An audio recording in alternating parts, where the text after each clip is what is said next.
Salam əziz tamaşaçılar. Xalq Qəzetinin internet televiziyası Xalq Qəzeti TV efirdədir. Bugünkü müsahibim Xalq Qəzetinin Türkiyə üzrə müxbiri, Kayseri Ərciyəz Universitetinin professoru Qafar Çaxmaqlıdır. Dünən İrəvanda ermənilər yenə də dünya ictimaiyyətinə daha bir yalanı, daha bir yendirim, hayküyü təbliğ etdilər yüksək səviyyədə. Amma həm də vəhşiliklərini göstərdilər. Azərbaycanın və Türkiyənin bayraqlarını yandırdılar. Belə bir zamanda İrəvanda, mərkəzi meydanda Türkiyə və Azərbaycan dövlətlərinin bayraqlarının yandırılmasını necə siz şərh eləyərdiniz? Bilirsiniz, ermənilərin ilk dəfə deyil Azərbaycan və Türkiyə bayraqlarının yandırılması ilə bağlı belə bir aksiya keçirirlər və bunu çəkib, videolara çəkib, şəkillərini bütün dünyaya yaymaqları o deməkdir ki, erməni xisləti dəyişməyib, heç vaxt da dəyişməyəcək. Çünki Azərbaycana və Türkiyəyə qarşı olan iddialardan vaz keçilməyib deyə bilərik. Yəni, bu o deməkdir ki, ermənilər Azərbaycanla, Türkiyə ilə son zamanlarda bir sülh prosesi gedir. Yəni, hətta bizim Azərbaycanla Ermənistan arasında 17 maddədən ibarət sülh layihəmiz var ortada. Türkiyə ilə Ermənistan arasında diplomatik münasibətlərin qurulmasından bağlı məsələ müzakirə olunur. Belə bir halda yenə ermənilər revanşist əhval-ruhiyyə ilə Türkiyə və Azərbaycana qarşı nifrətlərini ifadə eləyirlər. Bu, dünyada da qəbul edilməyən bir şeydir, amma onun elə bir reaksiyasını görmürük. Çünki dünya ictimaiyyəti sanki ermənilərin bu hərəkətinə haqq qazandırmış kimidir. 24 aprel gününün mahiyyətini xarici ölkələrdə çox da başa düşmürlər. Yəni, bu 24 apreldə nə olmuş, 24 apreldə nə baş vermişdir ki, siz dediyiniz kimi ermənilər belə böyük hayküy qaldırırlar. 24 aprelin mahiyyətini biz dünya ictimaiyyətinə açıb göstərməliyik. 24 apreldə bir adamın belə burnu qanamayıb. Yəni, öldürülmə, kəsmə. Yəni, bir erməniyə sui-qəsd olunmayıb, onlar öldürülməyib. Amma 24 apreli onlar xüsusi olaraq, bilirsiniz, dünya ictimaiyyətinə çatdırmaq üçün necə canfəşanlıq edirlər. Bilirsiniz, bu məsələlər... Dünyanın bütün ölkələrində də onların havadarları var. Havadarları var, hətta maliyyə imkanları yüksək olan havadarları var. Hətta deyim ki, Kəmalə xanım, 34 ölkədə sözdə erməni soyqırımını, yəni bu qondarma erməni soyqırımını parlament səviyyəsində qəbul ediblər. Onun başında elə Amerika gəlir, Rusiya gəlir. Bu işin memarları əslində onlardır, yəni ermənilərin havadarları onlardır və qəbul ediblər və onlar düşünürdülər ki, zaman içərisində onlar düşünürdülər, ermənilər də, yəni bu ideologiyanı ortaya atanda düşünürdülər ki, Türkiyəni bu yolla məhkum edə bilərlər və Türkiyə bəzi şeylərə məcbur buraxa bilərlər. Amma bu hüquqi bir məsələdir, yəni hüquqi bir süreçdir. Dünya hüququnda qəbul olunan indiki halda bizim bildiyimiz dünya məhkəmələrində bu məsələyə münasibət fərqlidir. Ermənilər bunu məhkəmədən keçirə bilməzlər. Çünki bunun üçün hüquqi faktlar lazımdır. Faktlar lazımdır, təbii ki. 24 aprel nə deməkdir? Mən istəyirəm, öncə biz deməliyik ki, 24 aprel 1915-ci ildə nə olmuşdur? Bəli. Yəni, 24 aprel 1915-ci ildə İstanbulda hökumət, Osmanlı dövləti ona qarşı üsyan hərəkətində olan üsyan hərəkətində olan, onu həm İstanbulda, həm də Şərqi Anadoluda təşkil eləyən, orqanizə eləyən erməni komitəçiləri, o vaxt Daşnaq Partiyası əsas partiyalardan biridir. Bu Daşnaq Partiyasının üzvlərinə qarşı bir operasyon gerçəkləşdirib. Operasyon da yəni bunları həbs eləyib. 234 nəfər erməni komitəçi həbs olunub. Həbs olunandan sonra bunlar ayrı-ayrı həbsxanalara göndərilib. Ankara'ya, Ayaşa və digər yerlərə göndərilib. Bunların heç biri öldürülməyib. Məhkəmədə onlara ölüm hökmü çıxarılmayıb. Yəni sadəcə olaraq etdikləri əmələ görə cəzalandırıblar. Bəli, etdikləri çünki bu Osmanlı dövləti o zaman artıq Birinci Dünya Müharibəsinin içərisində idi və Birinci Dünya Müharibəsinə girmişdi. 4 cəbhədə Osmanlı dövləti savaş verirdi. Bu savaşın biri də Şərq cəbhəsi idi. Şərq cəbhəsində Rusiya ilə savaşırdı və ermənilərin yoğun olaraq yaşadıkları bu ərazilərdə ermənilər Rusiyaya yardım eləyirdilər. Osmanlı ermənisi, Osmanlı vətəndaşı olan ermənilər həmin Daşnaq Partiyasının təşviqi ilə və Daşnaq Partiyası 1914-cü ilin iyul ayında bir qərar çıxartmışdı ki, Osmanlı erməniləri kimin yanında olacaqlar? Fərqli fikirlər var idi. İçərisində, Daşnaq Partiyasının içərisindəki Osmanlı erməniləri tərəfsiz qalsınlar, Rusiyanın yanında olsunlar, yoxsa Osmanlı dövlətinin yanında olsunlar. Bu məsələlər müzakirə olunmuşdu. Və onlar Birinci Dünya Müharibəsində Rusların yanında oldular. Təbii ki, orada artıq qərar çıxartmışdı, yəni erməni siyasi təşkilatları.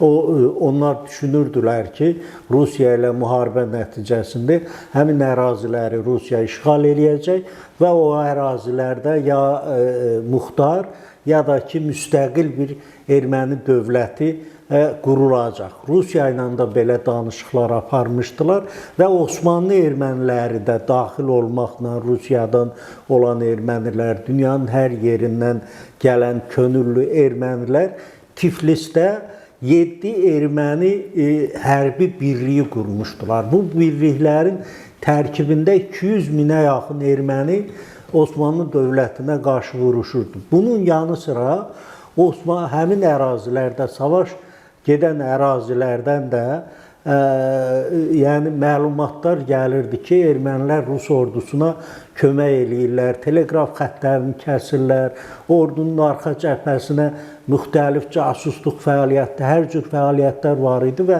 ordu komandanlığı Daxili İşlər Nazirliyinə məlumatlar verirdi və bu məlumatlara əsasən də 24 aprel günü bunu orqanizə edən adamlar, mərkəz o zaman paytaxt İstanbul idi. İstanbulda belə bir əməliyyat keçirdi və 24 apreldə bu adamları tutuqladı. Ermənilər həmin günü bir soyqırım günü kimi qələmə verirlər. Amma o zaman əgər bir adam öldürülməyibsə, bir adamın burnu qanamayıbsa, bu soyqırım deyil və soyqırım sayılmaz. Bu saxta məsələ, onu daha sonraki illərdə, yəni həmin illərdə... Əksinə onlar Osmanlılara qarşı yaşadıkları ərazinin dövlətin vətəndaşı olduqları halda onlar Osmanlılara qarşı xəyanət ediblər. Əslində o məsələnin kökündə bir xəyanət var idi. İndi də yəni dünya tarixçiləri, elə Türkiyə tarixçiləri də bunu qeyd edirlər ki, özləri də artıq müzakirələr, ermənilərin özləri də müzakirələr aparırdılar ki, erməni əhali Şərqi Anadolu ərazisindən və digər bəzi yerlərdən nəyə görə köçürüldü, nəyə görə onların deyimi ilə, nəyə görə soyqırım oldu. O qənaətə gəlirlər ki, bu günahın, bu suçun çox hissəsi ermənilərin özündə idi. Ermənilər o ərazidə o mülki əhaliyə qarşı çox acımasız fəaliyyətlər göstərmişdilər. Bir çox yerlər dağıdılmışdı, bir çox yerləri gedib, çünki müharibə zamanı ölkənin həmin yerlərində, kəndlərdə, şəhərlərdə, qəsəbələrdə kişi əhali müharibəyə aparılmışdı. Qocalar, yaşlılar, qadınlar, uşaqlar qalmışdı. Ermənilər o kəndlərə hücum eləyirdilər və əhalini qətl eləyirdilər ki, ruslar gələcək, bu bölgədə erməni əhalisi çoxalsın, türklər azalsın ki, burada bir erməni dövləti qurmaq imkanı olsun.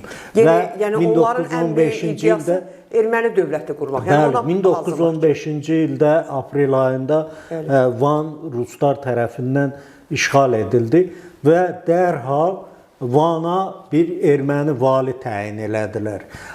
Qısa sürdü erməni işğalı, sonra Osmanlı dövləti oradakı Rus və qarışıq erməni birliklərini çıxartdı və bu fakt o demək idi ki, Van mərkəzli bir erməni dövləti qurmaq istəyirdilər və Osmanlı dövlətinin ayrı çarəsi qalmadı ki, bu ərazidə yaşayan erməni əhalini ölkənin başqa yerinə köçürsün və 1915-ci ilin 27 mayında adı sevq və iskan, yəni sevq etmək və yerləşdirmək adı, ona köç qanunu da deyirlər.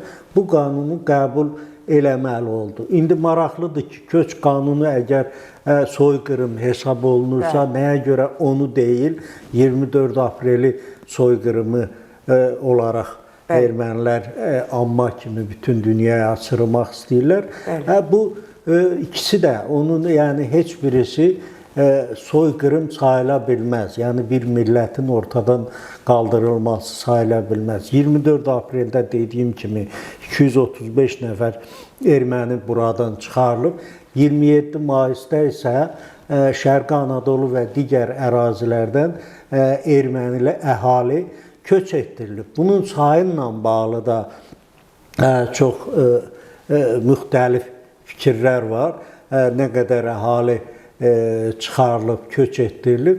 O zaman Tələt Paşanın bir listəsi varmış. Erməni əhali cəmsi Türkiyədə 1.230.000 erməni yaşayırdı. O Osmanlı Statistika Komitəsinin verdiyi məlumatdır.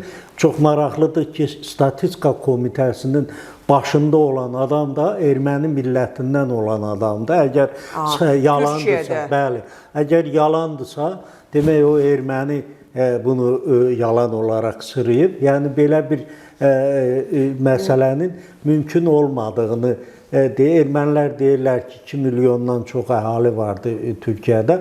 Amma köçürülməyə tabi tutulan əhali cəmisi Tələt Paşanın listəsində 900.000 kimi göstərilir. Amma onun hamısı yenə də köçürülməyib. 600.000 əhali Şərqi Anadoludan, ölkənin mərkəzi hissəsindən ölkənin cənub hissəsinə, yəni o zaman Osmanlı dövləti Suriya, Osmanlı ərazisi idi. Əsasən Suriya ərazisinə, Deyircora, Urfanın cənubuna, Diyarbakırın cənub hissəsinə erməni əhali köçürüldü. Və bu köçürülmə prosesini də Osmanlı dövləti çox dəqiqliklə aparmışdır. Hər bir ailənin nə varlığı vardısa, mal varlığı vardısa, onun qarşılığı olaraq pulunu ödəmişdir. Onun qarşılığı olaraq həmin yerdə buna mal, mülk vermişdir. Və bunlar hamısı Osmanlı arxivlərindən çıxarılıb və ortaya qoyulmuşdur ki, erməni əhalinin zərər görməməsi üçün son dərəcə ciddi bir komissiya yaradılmış, müfəttişlər göndərilmiş, onlar bu işi təşkil eləyiblər. Müharibə şərtlərində bəzi şeylər ola bilər, yəni bəzi qüsurlar ola bilər. Və bu qüsurlar da o demək deyil ki, Osmanlı dövləti erməni əhaliyə qarşı hansısa bir qətliam, hansısa bir pis məqsədlə məsələ həyata keçirmişdi. Osmanlı dövləti öz əhalisini bir yerdən başqa yerə köçürmüşdür və bunun da adı müvəqqəti köç idi ki, erməni əhali müharibədən sonra yenə də öz çıxdıqları yerə dönə bilərdilər. Amma gedən adamların hamısının nə mal, mülkü falan vardısa, onların hamısının qarşılığı da ödənmişdir. Yəni bunu ermənilər, bu məsələni... Erməni soyqırımından başqa bir şey deyil. Bu saxta, bəli, Kəmalə xanım, çox doğru deyirsiniz. Bu uzun müddət Türkiyədə də və dünyanın müxtəlif yerlərində də bu məsələnin üzərinə gedilməmişdir ki, nədən köç etdirildi, nədən 24 apreldə ermənilər həbs olundu. Bu məsələ uzun müddət erməni cəmiyyətinin özündə də, artıq Ermənistan dövləti də var idi 1918-ci ildə. Baxın, çox maraqlı bir məqama mən toxuyum. Üzr istəyirəm, sizin sözünüzü kəsirəm. Düzdür, bu başqa bir mövzudur, başqa bir mövzu deyil, bu mövzunun davamıdır. Təsəvvür edin ki, məhz o köçürülmə, düzdür, Osmanlı dövlətinin özünün siyasəti var idi. Şərqi Anadoluya onların köçürülməsi, çünki onların xəyanətlərini artıq Osmanlı dövləti görürdü və o xəyanətlərin qarşısını almaq üçün köçürülmələr davam edirdi. Amma görün, son köçürülmələrin nəticəsi olaraq artıq onlar Şərqi Anadoludan 18-ci ildə... Bəli, onların bir hissəsi də bizim ərazilərə gəlir. Bizim ərazilərə, qədim İrəvan torpaqlarına köçürüldü. Və onunla da bizim faciəmiz başladı. Onların bütün saxtakarlıqları, onların bütün bu soyqırım, saxta soyqırım hərəkatları hamısı dövlət qurmaqla nəticələndi. Və 2000 üstündə bizim İrəvan torpaqlarının, bizim ərazimizin üstündə öz dövlətlərini qurdular. Bəli, bizim, mən tədqiqatlarımda da var, bunları da aşkar eləmişik. Demək, 1918-ci ildə Azərbaycan dediyiniz kimi, Azərbaycan torpaqlarında, qədim İrəvan xanlığı ərazisində bir erməni dövləti elan olunandan sonra o köçürülən ermənilərin bir hissəsi bu ərazilərə gəldilər. Bu ərazilərdə böyük bir hissəsi, haradasa o dövr üçün 500 mindən söhbət gedir. Bu 500 min əhali İrəvana gəlib yerləşdiriləndən sonra və burada bir erməni dövləti qurulandan sonra erməni dövləti artıq qurulmuşdur. Baxın, Azərbaycanda Mart soyqırımını mən bu məqama xüsusilə toxunmaq. 31 Mart Bakıda, Şamaxıda, Qubada və başqa yerlərdə olan ermənilərin bizə qarşı törətdiyi cinayətlərlə bağlı bir il sonra fövqəladə bir komissiya quruldu və bunun araşdırılması getdi. Yəni bizim Cumhuriyyətimiz bu məsələnin üzərinə getdi. Əgər gerçəkdən belə bir soyqırım vardısa, Ermənistan da artıq dövlət olaraq vardı. Niyə onlar belə bir komissiya yaratmadılar? Niyə bunun üzərinə getmədilər? İndi Paşinyan deyir ki, uzun müddət bu məsələ Ermənistanın gündəmində olmamışdır. 30-40-cı illərdə də erməni soyqırımı deyə bir şey yox idi. 50-ci illərdən sonra başladı. 50-ci illərdən sonra niyə başladı?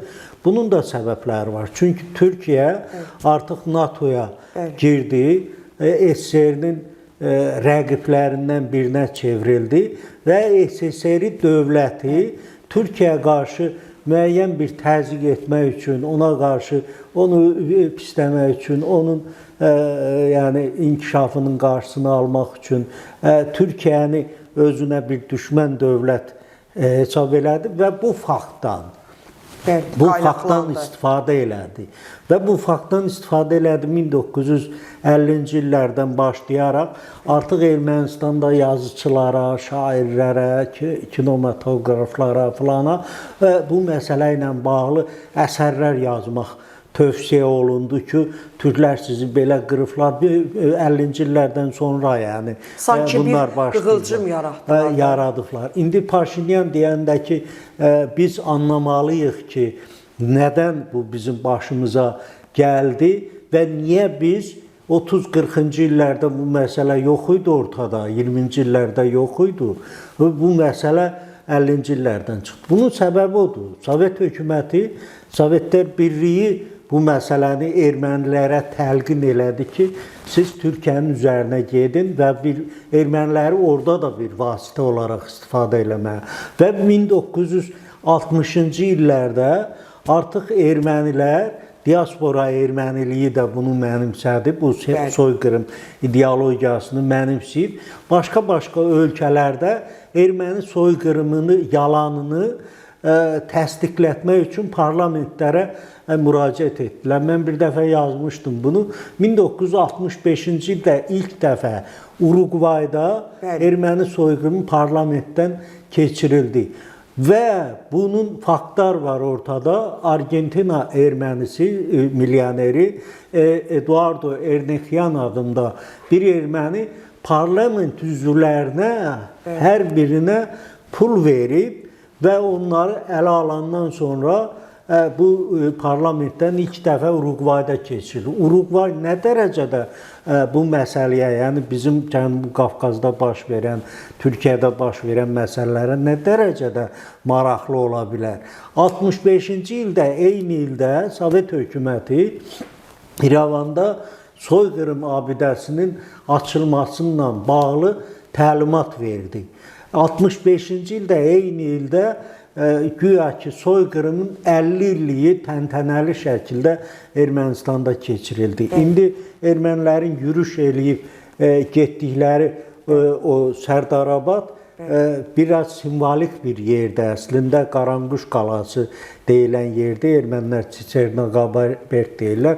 Onlar deyirlər ki, güya Türk ordusunun qarşısını bunlar 1918-ci ildə burada almışdılar. Simvolik bir yer seçiblər. Adlarına baxırsan Qaranquş qalası, adlarına baxırsan Sərdarabad. Hamısı bizim ərazilərin. Burada bir abidə qoydular və son zamanlar bunu müşahidə eləyirəm ki, Ermənistana gələn qonaqlar olanda onları mütləq ora aparırdılar, göstərirdilər, filan eləyirdilər. Rəsmi qonaqlardan söhbət gedir.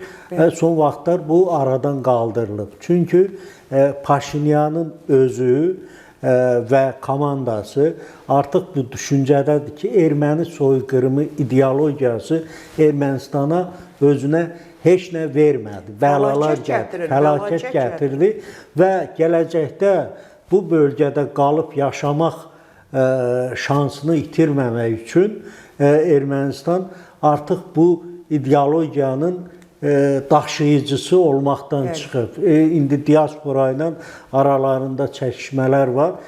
Paşinyan ayrı-ayrı yerlərdə çıxışlarında və siyasi olaraq bu məsələyə yanaşır. Çünki əgər Azərbaycanla, Türkiyə ilə münasibətlər qurulacaqsa, ermənilər bu ideologiyadan imtina etməlidirlər. Bunlar 30 il bunlar Qarabağ torpaqlarına sahib oldular. Bilirsiniz, erməni ideologiyaları, mən erməni düşüncə sistemi və ideologiyaları adlı kitab yazmışam, Türkiyədə çap olunub. Bu ideologiyalar, deyək ki, armenizm, andronikizm, çexakronizm və digər ideologiyalar erməni xalqına bəla gətirib. Yəni, heç vaxt bunlar, Qarabağ dediyiniz kimi işğal eləmişdilər. Bu nə qədər sürdü? 30 il sürdü. 30 ildən sonra hər şey yerini aldı. Bu ideologiyalarda, yəni konstitusiyasına tutaq ki, Türkiyənin Şərqi Anadolu əraziləri Qərbi Ermənistan adlandıraraq o ərazilərə iddia eləyir və erməni soyqırımı ideologiyası Ermənistan dövlətinin siyasətidir deyə bir maddə qoyurlar konstitusiyalarına. Bu dediyimiz həmin ideologiyalardan bağlıdır. Böyük Ermənistan ideologiyasından bağlıdır. O Böyük Ermənistanın xəritələri çizilir. Bu xəritələrdə Azərbaycan, Türkiyənin əraziləri, başqa ərazilər. Yəni həmin xəritələrə hamısı əlavə olmuruq xüsusi olaraq. 3 dəniz arası, Ağ dəniz, yəni Bəli. Aralıq dənizi, Qara dəniz, Xəzər dənizi arası ərazilər Böyük Ermənistandır və əsl hədəfdən yayınırlar. İndi son zamanlar Paşinyanın ki ideologiyası var ki, bir əsl Ermənistan haradır, Ermənistan ərazisini göstərir. Hətta ermənilərin bəziləri deyirlər ki, Ermənistandan kənarda olan ermənilərlə bağlı heç bir siyasət Paşinyan onu tənqid eləyirlər, amma onlar böyük Ermənistan, əsl Ermənistan ərazisi indi hal-hazırda yenə iddiaları haradır? Əsl Ermənistan ərazisi indi dünyanın qəbul elədiyi 743 min kvadrat kilometr ərazidir. Bu ərazini də bizim ərazilər hesabına genişləndirir. Üzr istəyirəm Qafar müəllim, həmin ərazi qədim İrəvan torpaqlarıdır. Bəli, o ərazi Kəmala xanım, bunları mən araşdırmışam. 1918-ci ildə Ermənistan dövləti elan olunanda 9000 kvadrat kilometr idi. İndi 29,743-dür. Demək, bu ərazini bunlar Azərbaycan torpaqları hesabına genişləndiriblər. Bəli. Zəngəzurda Azərbaycan dövləti indi Azərbaycan Xalq Cümhuriyyətinin varisidir. Ermənistan isə Ermənistan SSR-nin varisidir. Ermənistan, əgər Ermənistan dövləti Respublikasının 1918-ci ildə elan olan Respublikanın varisi olsaydı, onun ərazisi 9000 kvadrat kilometr. Ona görə ermənilər bizimlə bu demarkasiya, delimitasiya, sərhədlərin müəyyənləşməsi məsələsində Almatı bəyanatını əsas götürdülər ki, 29,743 min kvadrat kilometr ərazi ilə Azərbaycan o ərazini tanıdı. Azərbaycan qəbul elədi onu. Amma bu deməkdir, biz axı həm də Ermənistanın belə bir iddiası var ki, əgər mən öz konstitusiyamı dəyişəcəmsə, o konstitusiyada bilirsiniz, Azərbaycanın Dağlıq Qarabağ ərazisinə iddia hələ də qalır. Konstitusiya istinad eləyib, Konstitusiya aktına 1991-ci ildə o aktına istinad eləyib, o hələ də qalır və Azərbaycanın əsas tələblərindən biri budur, Konstitusiyanın dəyişdirilməsi və Minsk qrupunun ləğv edilməsi. Bəli, ərazi iddiasından əl çəkilməlidir. Mənə elə gəlir ki, bəli, Minsk qrupunun ləğv olunmasından bağlı heç bir bəhanə ola bilməz. Çünki Minsk qrupu Dağlıq Qarabağ məsələsindən bağlı qurulmuş bir beynəlxalq qurum idi və o artıq Dağlıq Qarabağ məsələsi problem kimi yoxdur. Çünki Azərbaycan ərazi bütövlüyünü təmin edir. Konstitusiyadan da həmin maddənin çıxarılması məsələsi referendumdan ola bilər və əgər Ermənistanla Azərbaycan arasında mən dediyim o 17 maddəlik sülh sazişi bağlanarsa, bu konstitusiyanın həmin maddəsi maneçilik törədəcək. Ona görə Ermənistan onu dəyişməlidir. Referendum keçirilib çıxarılmalıdır. Dəyişdirilməlidir. Yəni onlar sülh istəyirlərsə, rahat yaşamaq istəyirlərsə. Ya da Ermənistan öhdəlik götürməlidir ki, gələcəkdə belə bir şey olmayacaq. Amma Ermənistan bu prosesi uzatmaq üçün bəhanələr gətirir və deyirlər ki, bilirsiniz, mən razıyam. Deyək ki, baş nazir deyir o parlamentin, biz razıyıq buna. Amma son sözü xalq deyəcək, xalq həmin. Amma mətn indi komissiya yaradılıb Ermənistanda, konstitusiyanın mətninin hazırlanması və xalqa təqdim olunmasından bağlı proses gedir. Yaxın vaxtlarda o da hazır olacaq. İndi onda görəcəyik ki, həmin konstitusiyada dəyişikliklər, hansı dəyişikliklər nəzərdə tutulur. Bilirsiniz, erməni ideologiyası revanşizmə söykənir. Türkiyə nifrət, Türkiyə Yəni Türkiyə qarşı nə varsa hər şeyə getmək. Bu mən düşünmürəm ki, Ermənistanda gələcəkdə bu dəyişəcək. Çünki təməldən bu şeyləri əsaslandırıb, hətta tarix kitablarında, bütün dərsliklərində insanları, gəncləri bu ruhda böyüdüblər. Türkiyə nifrət ruhunda. Türkiyə nifrət ruhu. Və onlar övladlarını uşaqlıqdan sənin düşmənin türkdür, o əhval-ruhiyyədə böyüdür. İndi Azərbaycanda belə baxın, bizim siyasi təşkilatlarımız var, milliyyətçi təşkilatlarımız da var. O milliyyətçi təşkilatların heç birində başqa xalqlara qarşı nifrət, yəni onun proqramında. Bax, Daşnaqsun partiyası bilirsiniz 1890-cı ildə qurulan bir partiyadır. Bu partiya terroru istisna etmir. Yəni hədəfə çatmaq üçün üsyan etmək, terror etmək, adamları ortadan qaldırmaq və sonra da bunları həyata keçirmiş bir siyasi təşkilatdır. İndi də parlament müxalifətinin bir qoludur. Üzr istəyirəm, həm də bu sizin dediyiniz həmin bu Daşnaqsun partiyası, bunlar siz deyirsiniz terroru dəstəkləməyi istisna etmir.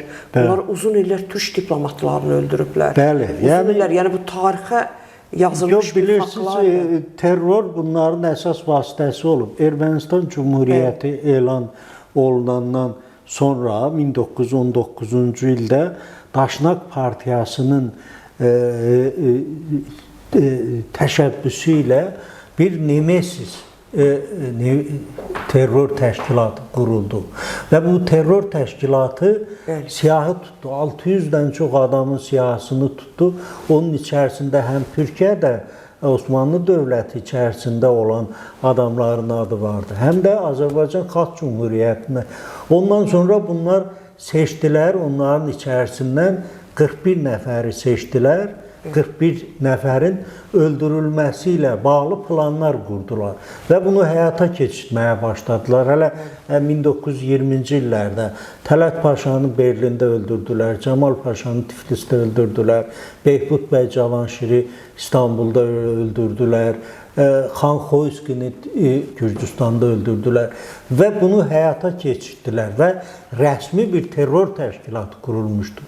Sonraki mərhələlərdə ki, biz biraz öncə ondan bəhs etdik, erməni soyqırım məsələsi ki, ortaya çıxandan sonra bunu dünyaya duyurmaq üçün, bunu dünyanın gündəminə gətirmək üçün Asala terror təşkilatını qurdular və dediyiniz kimi o zaman da Türk diplomatlarını xaricdə öldürməyə başladılar. Bunun qarşısını almaq tədbirləri Türkiyə o zaman gördü. Amma nəticəsiz. Asala terror təşkilatı PKK-ya dönüşdü. Əslində PKK-nın qurulması elə Asala ilə bağlı bir şeydir. Yəni bu bölgədə erməni ünsürü hər zaman təhdid, təhlükə və faciə, fəlakət deməkdir. Və bu fəlakətin qarşısını almaq üçün dövlətlərimiz güclü olmalıdır, Türkiyə güclü olmalıdır, Azərbaycan güclü olmalıdır və biz gücümüzü cəbhədə göstəririk, döyüş meydanında göstəririk. Necə ki, Qarabağda bunu sübut elədik. Ermənilərin bizim bu savaşdan sonra 2020-ci il 44 günlük savaşdan sonra ermənilərin bu ideologiyaları da çökməyə başladı. Artıq erməni soyqırımından əvvəlki kimi belə gür səslə danışa bilmirlər və ölkələr də, başqa ölkələr də öz yanaşmalarını yenidən baxıb, yenidən bu məsələyə münasibət bildirmək istəyirlər. Yəni, erməni soyqırımı deyilən o ideologiya mənə elə gəlir ki, iflas olunub və bu iflas olunmada da Azərbaycanın çox böyük rolu var. Azərbaycanın Qarabağdakı zəfəri bu iflas prosesini sürətləndirdi. Heç bir beynəlxalq məhkəmə indiyə qədər ermənilərin müraciətini ciddi qəbul etməyib və həmin məsələləri gündəmə almayıb ki, müzakirə eləsin. bunun saxta, qondarma olduğunu dünya bilir. Amma Türkiyəyə, ya Azərbaycana qarşı müəyyən bir baskı eləmək üçün, müəyyən bir təzyiqlər eləmək üçün bəzi ölkələrin əlində vasitə kimi istifadə olunur. O da bir yerə qədər. Bir yerdən sonra artıq bu vasitə ortadan qalxacaq. Çünki bunun saxta, qondarma və yalan olduğunu dünya da bilir.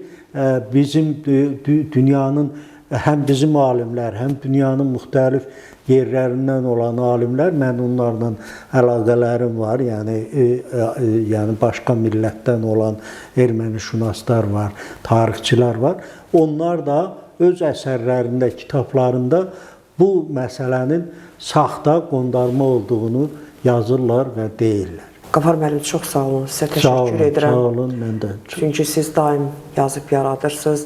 Mən sağollaşarkən tamaşaçılarımıza deyim ki, Qafar müəllim Kayseridə, Ərciyəz Universitetində məhz elə erməni dilindən, erməni soyqırımının, saxta erməni soyqırımının kökləri ilə bağlı gənc nəslə öz fikrini çatdırır və erməni dilindən ən yüksək səviyyədə öz təlim-tədris prosesini davam etdirir. Əziz tamaşaçılar, bugünkü verilişimiz başa çatdı.